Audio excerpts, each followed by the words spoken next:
New topic है, topic का नाम है कॉम्प्लेक्स नंबर। क्या है? Complex number.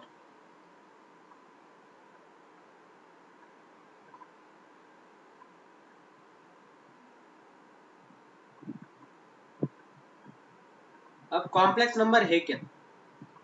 आपको अगर कोई इक्वेशन गिवन है x square plus one is equal to zero, ये एक आपको क्वाड्रेटिक की इक्वेशन गिवन है, आपको इसे सॉल्व करना है। सॉल्व करना है मतलब ये प्लस वन उधर जाके माइनस हो जाएगा, तो x square is equal to what बच्चों?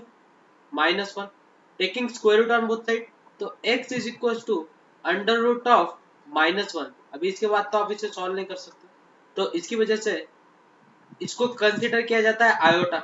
It is denoted what? Iota, remember this, it is denoted what? Iota. Iota is equal to under root of minus one, remember this. तो complex number है क्या? Complex number है क्या? It is an order pair, उसकी definition है complex number is denoted by C, capital C और z also। तो उसकी डेफिनेशन है it is an order pair x comma y such that x comma y belongs to R, belongs to R। अभी complex number है क्या? इसमें रहता है real part z is equal to, अगर आपको दिया जाता है x plus i y, what is x? x is real part of z, what? Real part of z। और what is y? y is imaginary part of z। अब imaginary real क्या है? आप बोल रहे हो सर रियल पार्ट है, imaginary part है, लेकिन रियल पार्ट है क्या और इमेजिनरी पार्ट है क्या? अब सपोज ये आपका एक्सिस है, जो एक्स एक्सिस है उसे नाम दे दिया अपन ने रियल एक्सिस, मतलब रियल वैल्यू रहेगी, और what is y axis? Imaginary axis, मतलब इमेजिनरी वैल्यू रहेंगी। ठीक है, क्योंकि under root of minus one, जैसे अपन पाई को कैसे 22/7 या 3.14 को क्या कंसिडर करते हैं अपन? पाई। वैसे ही under root of minus one को क्या कंसिडर करते हैं अपन? आयोटा। इसे क्या बोलते हैं बच्चों? अपन आयोटा, आयोटा। तो व्हाट इज कॉम्प्लेक्स नंबर? जिस भी नंबर को आप x प्लस आई वाई के फॉर्म में लिखोगे उसे अपन बोलते हैं कॉम्प्लेक्स नंबर। उसे क्या बोलते हैं बच्चों? कॉम्प्लेक्स नंबर, मतलब it is an order pair. यहाँ पे z कोई कॉम्प्लेक्स नंबर, तो ये हो जाएगा x comma y। What is x? x is real part of z, what is y? y is imaginary part of z। तो इसे बोलते हैं अपन कॉम्प्लेक्स नंबर। अब remark number first, every every real number is complex number. Sentence क्या बोला मैंने? Every real number is complex number. आप सोचोगे सर कैसे? रिमार्क है every real number, every real number is complex number, complex number. आप सोचोगे सर कैसे? अब कोई भी रियल नंबर ले लो, सपोज एग्जांपल नंबर फर्स्ट क्या है, z इज इक्वल टू 3/2 ले लिया। मुझे बोलो बच्चों, मैं जो एग्जांपल है z इज इक्वल टू 3/2, मैं उसको कॉम्प्लेक्स नंबर के फॉर्म में लिख सकता हूँ कैसे? 3/2 प्लस जीरो, बराबर है कि नहीं? तो यहाँ पे मेरे को रियल पार्ट क्या मिल गया बच्चों? रियल पार्ट मिल गया 3/2, और इमेजिनरी पार्ट क्या मिल गया? जीरो। इमेजिनरी पार्ट कितना मिल गया? जीरो। तो रिमेंबर दिस, जो भी नंबर को आप x प्लस आई वाई के फॉर्म में लिखते हो उसे बोलते हैं अपन कॉम्प्लेक्स नंबर। तो उसकी डेफिनेशन है it is an order pair x comma y such that x comma y belongs to R। इसको कैसे रिप्रेजेंट करते हैं अपन? x प्लस आई वाई के फॉर्म में। तो डेफिनेशन, मैंने रिमार्क क्या बोला? Every real number is complex number. कोई भी नंबर को आप कॉम्प्लेक्स नंबर के फॉर्म में लिख सकते हो, लेकिन रिमार्क नंबर सेकंड याद रखना है, ये होगा रिमार्क नंबर फर्स्ट। और सेकंड रिमार्क है every complex number, every complex number, complex number is need not be, need not be real. आप सोच रहे होगे कि सर आपने ऐसा क्यों लिखा? अब मुझे बोलो बच्चों, सेकंड एग्जांपल लिया अपन ने, z is equal to 3 plus 2i। अब मुझे बोलो बच्चों, ये क्या हो गया? आपका कॉम्प्लेक्स नंबर हो गया, तो इसका रियल पार्ट हो गया 3 और इसका इमेजिनरी पार्ट हो गया 2। लेकिन ये तो कॉम्प्लेक्स नंबर है, तो हर एक कॉम्प्लेक्स नंबर रियल नंबर होना ही चाहिए, ऐसा कुछ कंपलसरी नहीं है। लेकिन कुछ कुछ नीड नॉट बी, कुछ हो सकते हैं ना। z is equal to suppose अपने को दिया है z इज इक्वल टू दिया आपको हाफ, तो ये तो कॉम्प्लेक्स नंबर भी है, तो ये रियल नंबर भी नीड नॉट बी, होना ही चाहिए ऐसा नहीं है। Remember this. तो कॉम्प्लेक्स नंबर की डेफिनेशन क्या बोली बच्चों मैंने, कि जिस भी नंबर को आप x प्लस आयोटा y के फॉर्म में लिखते हो उसे बोलते हैं अपन कॉम्प्लेक्स नंबर। तो उसमें सबसे पहला पॉइंट है real part and imaginary part. Suppose z is equal to दिया आपको example 3 plus 2 iota, 3 plus 2 iota, तो जो नंबर रहेगा कांस्टेंट उसे बोलते हैं अपन रियल पार्ट ऑफ z। उसे क्या बोलते हैं, रियल पार्ट ऑफ z कितना दिया बच्चों अपने को 3, और आयोटा का जो भी कुछ कोएफिशिएंट रहेगा उसे बोलेंगे बच्चों अपन इमेजिनरी पार्ट ऑफ z। तो इमेजिनरी पार्ट ऑफ z कितना बच्चों 2, रिमेंबर दिस। तो z is equal to x plus i y के फॉर्म में अगर इक्वेशन दी है तो x is real part of z and remember this y is imaginary part of z। अगर सेंटेंस आता है प्योरली रियल, क्या आता है प्योरली रियल, अगर प्योरली रियल बोला जाता है तो उसका इमेजिनरी पार्ट ऑफ z क्या रहेगा 0। रिमेंबर दिस, बहुत इंपॉर्टेंट पॉइंट है। प्योरली रियल अगर बोला जाता है तो उसका इमेजिनरी पार्ट क्या रहेगा बच्चों 0। अगर मैं बोलता हूँ प्योरली इमेजिनरी, क्या बोलता हूँ प्योरली इमेजिनरी, अगर मैं प्योरली इमेजिनरी बोलता हूँ मतलब उसका रियल पार्ट ऑफ z क्या रहेगा 0। Remember this. अगर सेंटेंस आता है प्योरली रियल, प्योरली रियल मतलब imaginary part of z is 0, और प्योरली इमेजिनरी मतलब इसका रियल पार्ट क्या रहेगा 0, मतलब z is equal to suppose आपको 2 दिया है तो ये क्या हो गया प्योरली रियल, क्योंकि इसका इमेजिनरी पार्ट 0 है। अगर मैं z is equal to iota अगर लिखता हूँ तो मुझे बोलो आयोटा का कोएफिशिएंट कितना है 1, लेकिन कांस्टेंट तो है ही नहीं, मतलब ये क्या हो गया आपका प्योरली इमेजिनरी। रिमेंबर दिस, ये पॉइंट बहुत इंपॉर्टेंट है। नेक्स्ट पॉइंट है इसमें का सेकंड पॉइंट है, नेक्स्ट स्लाइड पे चले जाता हूँ, integral power of iota. Next point है इंटीग्रल पावर्स ऑफ आयोटा। अभी ये बहुत इंपॉर्टेंट है, इसको याद कैसे रखना है और कैसे ये करना है मैं इसकी स्ट्रैटेजी सिखा देता हूँ। सिर्फ इसमें 4 ही वैल्यू इंपॉर्टेंट है, बाकी कुछ नहीं। तो आयोटा की वैल्यू कितनी बच्चों अंडर रूट ऑफ -1, ये हो गया आपका फर्स्ट पॉइंट। सेकंड पॉइंट है अगर मैं स्क्वायरिंग ऑन बोथ सेट करता हूँ तो आयोटा स्क्वायर की वैल्यू कितनी हो जाएगी बच्चों, आयोटा स्क्वायर की वैल्यू होगी -1। Remember this.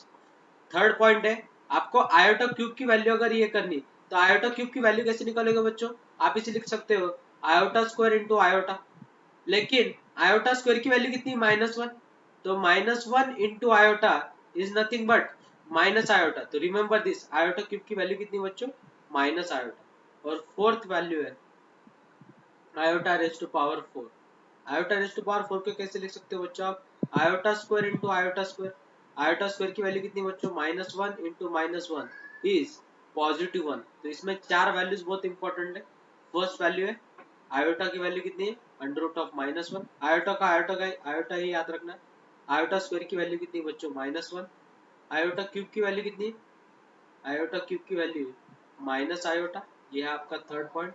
और फोर्थ पॉइंट है iota raise to power 4 is +1। Remember this.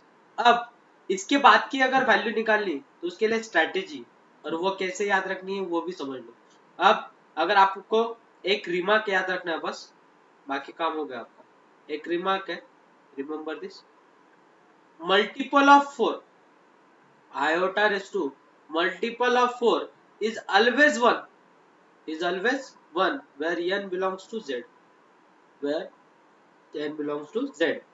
अब कैसे iota raised to power suppose 12 बोल दिए तो 12 को कैसे लिख सकता हूँ बच्चों में iota raised to power 4, raised to power कितना थी लेकिन iota raised to power 4 की वैल्यू कितनी है 1, और 1 का कोई भी पावर अगर ले लेता हूँ तो मुझे वैल्यू कितनी मिलने वाली 1 ही मिलने वाली।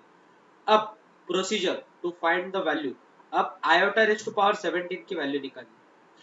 तो सबसे पहली स्ट्रैटेजी क्या यूज करनी है, डिवीजन रूल यूज करना। 17 को डिवाइड करना, 17 जो भी कुछ नंबर है उसको डिवाइड करना है कौन से नंबर से 4 नंबर से। अगर 4 से डिवाइड करते हो तो 4 4 जा 16, रिमाइंडर बचेगा 1। आप सबको एक फॉर्मूला मालूम है, dividend dividend is equals to divisor into quotient plus remainder. तो डिविडेंड कितना बच्चों 17, 17 इज इक्वल्स टू डिवाइजर कितना है 4 इनटू क्वोशंट कितना बच्चों 4 प्लस रिमाइंडर कितना बच्चों 1। तो जो 17 नंबर है उसे अपन ऐसे लिख सकते हो, तो इस वैल्यू को रिप्लेस करना है वहां पे, तो वो हो जाएगा iota raise to power 4 into 4 plus 1। और आपको लॉज ऑफ इंडाइसिस मालूम है, a raise to power m plus n is equal to what, a raise to power m into a raise to power m। तो उस हिसाब से कैसे लिखोगे बच्चों, iota raise to power 4 into 4 into iota raise to power 1। तो iota raise to power multiple of 4 is always कितना बच्चों 1, तो इसकी वैल्यू बन गई 1। और 1 into iota is nothing but what, iota. तो ये है procedure to find the iota raise to power. कुछ भी इंटीग्रल अगर पावर दिया तो ये हो गया आपका एग्जांपल नंबर फर्स्ट। और एक एग्जांपल ले लेते हैं, थोड़ा बड़ा ले लेंगे, मतलब आपको जल्दी समझ में आएगा। एग्जांपल नंबर सेकंड है, सपोज आपको दिया है आयोटा रेज टू पावर 371 ऐसा कुछ दिया है और इसकी वैल्यू निकालनी। तो सबसे पहली चीज सेम प्रोसीजर बताई मैंने बच्चों, 371 को डिवाइड करना है, किससे डिवाइड करना है 4 से, तो 4 से डिवाइड कर दो कितना हो जाएगा, और इसकी कैलकुलेशन करना है, सेम प्रोसीजर से फॉलो करना। पहले उसे डिवाइड कर दो। डिवाइड कैसे करोगे, तो पहले आपको करना पड़ेगा 9 से मल्टीप्लाई, तो ये हो जाएगा 9 जा 9 4 जा 36, तो माइनस अपॉन 36 चले जाए बचेगा 1, तो 4 2 जा 8 माइनस बचेगा कितना बच्चों 3, बराबर है। अब मुझे बोलो dividend is equals to, formula क्या है, dividend is equals to divisor, divisor कितना है 4 into quotient plus remainder, remainder कितना है बच्चों 3। तो 371 को कैसे लिख सकते हो आप, 4 इंटू 92 प्लस 3, तो iota raise to power 4 into 92 plus 3। तो इसको कैसे लिखोगे, लॉज ऑफ इंडाइसिस से, iota raise to power 4 into 92 into iota raise to power 3। तो एनीथिंग मल्टीपल ऑफ 4 है, तो इसका सोल्यूशन हो जाएगा 1 इंटू आयोटा क्यूब, और आयोटा क्यूब की वैल्यू कितनी बच्चों माइनस आयोटा, तो इसका सोल्यूशन कितना मिल गया माइनस आयोटा। यह है strategy to find the integral power. Next point है बच्चों अलजेब्रिक ऑपरेशन। अब हमें अलजेब्रिक ऑपरेशन सीखना है कॉम्प्लेक्स नंबर के ऊपर। अब आपको मालूम है अलजेब्रिक ऑपरेशन मतलब क्या रहता है, अलजेब्रिक मतलब एडिशन, सब्ट्रैक्शन, मल्टीप्लिकेशन।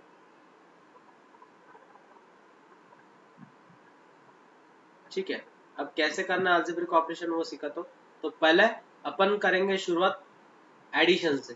किससे करेंगे शुरुआत, एडिशन से। तो अलजेब्रिक ऑपरेशन सबसे पहला पॉइंट है एडिशन। अब एडिशन में क्या करोगे, एडिशन में आपको कोई भी दो कॉम्प्लेक्स नंबर गिवन है, suppose z1 is equal to दिया बच्चों आपको a प्लस ib, और suppose z2 is equal to दिया आपको c प्लस id, और आपको इन दोनों को ऐड करना है, मतलब z1 प्लस z2 करना है। तो remember this, z1 plus z2 जब करते हो तो रियल पार्ट एक ब्रैकेट में लिखना है, मतलब रियल पार्ट रियल को ऐड करना है। मतलब कैसे करोगे, एक को c के साथ ऐड करना है, मतलब a प्लस सी, प्लस इसमें से क्या कॉमन निकलता बच्चों आयोटा, ब्रैकेट में क्या रहेगा b प्लस डी। ये है एडिशन। अगर मैं बोलता हूँ सब्ट्रैक्शन करना, क्या करना है, सब्ट्रैक्शन। सेकंड पॉइंट है subtraction of any two complex number. Subtraction मतलब यहाँ पे सिर्फ क्या देना है, माइनस साइन देना है। क्या देना है, माइनस साइन। तो ये है प्रोसीजर एडिशन और सब्ट्रैक्शन की। सेकंड पॉइंट है मल्टीप्लिकेशन। सेकंड पॉइंट क्या बच्चों, उसमें का मल्टीप्लिकेशन।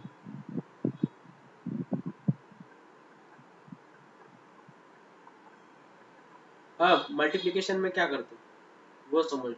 अगर कोई दो कॉम्प्लेक्स नंबर दिए और आपको उनको मल्टीप्लाई करना, मतलब आपको निकालना है z1 इंटू z2। जैसे मल्टीप्लिकेशन करते हो वैसे मल्टीप्लिकेशन करना है, मतलब a plus i b into c plus i d. अब इनका मल्टीप्लिकेशन करना बच्चों आपको, तो मल्टीप्लिकेशन कैसे करोगे, फर्स्ट टर्म को फर्स्ट मल्टीप्लाई करना है, तो क्या हो जाएगी इक्वेशन, ए से मल्टीप्लाई कर दो तो इक्वेशन हो जाएगी a c plus a d i plus b c i plus i square b d. अब मुझे बोलो आयोटा स्क्वायर की वैल्यू कितनी रहती है बच्चों, -1। आयोटा स्क्वायर की वैल्यू कितनी रहती है, -1, तो उसे एक ब्रैकेट में लिख लो, तो वो हो जाएगा ए सी माइनस बी डी, और उसमें से आयोटा कॉमन निकालो बच्चों। आयोटा अगर कॉमन निकालते हो तो ब्रैकेट में क्या रहेगा, a d plus b c, क्या, a d plus b c. तो ये है multiplication of two complex number, any two complex number. अब है डिवीजन, थर्ड पॉइंट है डिवीजन।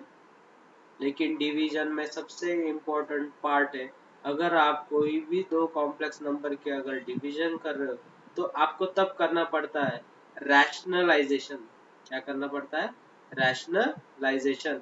रैशनलाइज कैसे करते हो, रैशनलाइज मतलब जो डिनोमिनेटर में टर्म है उसका मिडल साइन चेंज करके मल्टीप्लाई एंड डिवाइड करते हो, तो सी माइनस आई डी से मल्टीप्लाई और सी माइनस आईडी से डिवाइड, और जो सॉल्व करके आएगा वो, तो ये है division of any two complex number. अब कैसे करना है, कुछ एग्जांपल लेके करेंगे, मतलब आपको जल्दी समझ में आएगा। सर आपने तो बताया ओरली कुछ नंबर लेके, लेकिन हमें समझ में नहीं आया, तो कुछ एग्जांपल ले लेते हैं। तो एग्जांपल नंबर फर्स्ट है बच्चों, आपको फर्स्ट एग्जांपल दिया है, suppose z is equal to दिया आपको 1 प्लस 3i और दिया है प्लस 2 माइनस 4i। अब इन दोनों की एडिशन करनी बच्चों आपको, तो एडिशन कैसे हो जाएगी, रियल पार्ट के साथ ऐड कर लो, तो 1 प्लस 2 इज 3, और 3 आयोटा में से 4 आयोटा चला गया तो कितना बचेगा, माइनस आयोटा। ये हो गई एडिशन। सब्ट्रैक्शन की भी वैसी ही प्रोसीजर। अब मल्टीप्लिकेशन कैसे करना है, suppose z is equal to दिया आपको 3 plus iota into 1 minus 2 iota. अब ये दो अलग अलग कॉम्प्लेक्स नंबर है, इनका मल्टीप्लिकेशन करके एक नया कॉम्प्लेक्स नंबर बनेगा। तो मल्टीप्लिकेशन करो, कैसे मल्टीप्लिकेशन करते हो, 3 minus 3 two 6 i plus i minus 2 i square. Next iota square की वैल्यू कितनी रहती है बच्चों, माइनस, तो माइनस माइनस बिकम प्लस, तो -2 इंटू -1 इज प्लस, तो 3 प्लस 2 इज 5, और 6 आयोटा में से आयोटा चला गया तो -5 आयोटा। ये होगा multiplication of any two complex number. Third example दिया आपको, डिवीजन कैसे करनी, z is equal to, suppose आपको न्यूमरेटर में गिवन है 2 प्लस आयोटा और डिनोमिनेटर में गिवन है 1 प्लस आयोटा। अब इसे रैशनलाइज करना, क्या करना है, रैशनलाइज। कैसे करोगे, मिडल साइन चेंज करना है, मतलब 1 minus iota upon 1 minus iota. अब ऊपर मल्टीप्लाई कर दो तो ऊपर हो जाएगा 2 plus iota into 1 minus iota, और डिनोमिनेटर में फॉर्मूला लगेगा बच्चों a plus b a minus b, तो फॉर्मूला क्या रहता है, ए स्क्वायर माइनस बी का क्या, होल स्क्वायर। अब ऊपर मल्टीप्लिकेशन कर लो, जैसे मल्टीप्लिकेशन करते हो तो इक्वेशन हो जाएगी 2 minus 2 iota next plus iota next minus iota square upon 1 का स्क्वायर कितना बच्चों 1, माइनस आयोटा स्क्वायर की वैल्यू कितनी रहती है बच्चों, -1। नेक्स्ट आयोटा स्क्वायर की वैल्यू कितनी, -1, तो माइनस माइनस बिकम प्लस, और 2 प्लस 1 कितना हो जाएगा 3, माइनस 2 आयोटा में से आयोटा चला गया तो आयोटा अपॉन 1 प्लस 1 इज 2। तो आपको जो नया कॉम्प्लेक्स नंबर मिलेगा वो मिलेगा z is equal to 3/2 minus iota by 2। तो इसका रियल पार्ट क्या होगा बच्चों, real part of z is 3/2 and imaginary part of z कितना मिलेगा बच्चों, आयोटा का कोएफिशिएंट कितना है, -1/2। ये है operation, algebraic operation on any two complex number. Question आता है find the real part imaginary part. Suppose कोई एक कॉम्प्लेक्स नंबर दिया आपको, z is equal to 1 plus iota into 1 plus 2 iota का whole square upon 1 minus iota, ऐसा कोई complex number दिया है। अब इसे सिंप्लीफाई कैसे करना है, सबसे पहली चीज तो पहले ब्रैकेट को ओपन कर दो, तो ये हो जाएगा 1 प्लस आयोटा, और यहाँ पे a plus b whole square formula लगेगा, तो 1 का स्क्वायर प्लस 2ab मतलब 4 आयोटा प्लस 2 आयोटा का क्या whole square upon 1 minus iota. Next 1 plus iota as it is, 1 का स्क्वायर 1 प्लस 4 आयोटा, 2 का स्क्वायर कितना बच्चों 4 इंटू आयोटा स्क्वायर, और आयोटा स्क्वायर की वैल्यू कितनी रहती है -1 अपॉन 1 माइनस आयोटा। नेक्स्ट इसके बाद क्या करोगे बच्चों, तो 1 माइनस 4 इज -3, तो इक्वेशन हो जाएगी 1 plus iota into -3 plus 4 iota upon 1 minus iota. अब क्या करोगे आप, रैशनलाइज करोगे। रैशनलाइज कैसे करते हो, मिडल साइन चेंज करना है, मतलब multiply and divided by 1 plus iota.